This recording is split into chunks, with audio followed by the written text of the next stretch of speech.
काल सिंधुदुर्ग जिल्ह्याचे पालकमंत्री नितेश राणे यांनी पत्रकार परिषद घेऊन 12 वर्षात मोदी सरकारने काय केलं ते सांगितलं।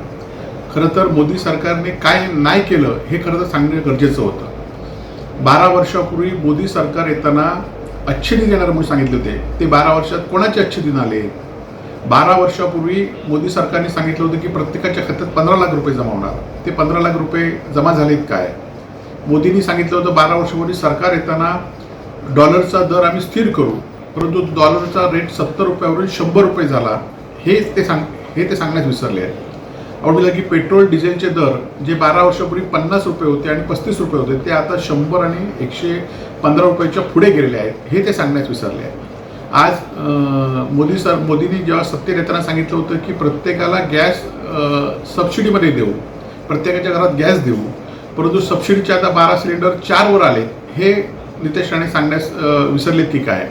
त्याचबरोबर 2 कोटी तरुणांना रोजगार देणार म्हणून 12 वर्षापूर्वी सांगितलं, त्यातल्या किती लोकांना रोजगार दिले?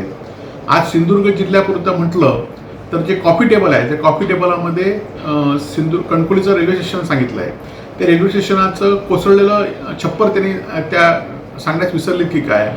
आपल्याला बघितलं असेल की चिपी विमानतळ सुरू झालं आहे, परंतु त्यामध्ये मुंबई विमानसेवा अजूनही 12 वर्षानंतर सुद्धा सुरू करू शकले नाहीत, हे ते सांगण्यात विसरलेत काय?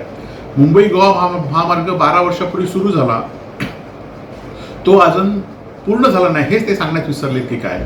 आणि त्यामुळे 12 वर्षामध्ये मोदी सरकारचं पूर्णपणे अपयश देशात आणि आपल्या जिल्ह्यात झालेलं आहे।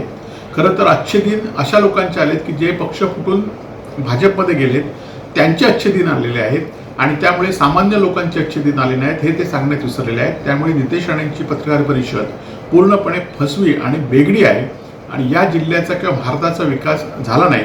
भारत हा विकसित देश आणि स्वाभिमानी देशाकडनं अमेरिकेच्या ताटातलं मांजर होण्याच्या दिशेने वाटचाल करते, हे सर्वात खेददायक आहे आणि त्यामुळे 12 वर्षात मोदी सरकारचा कार्यकाल पूर्णपणे फेल झालेला आहे।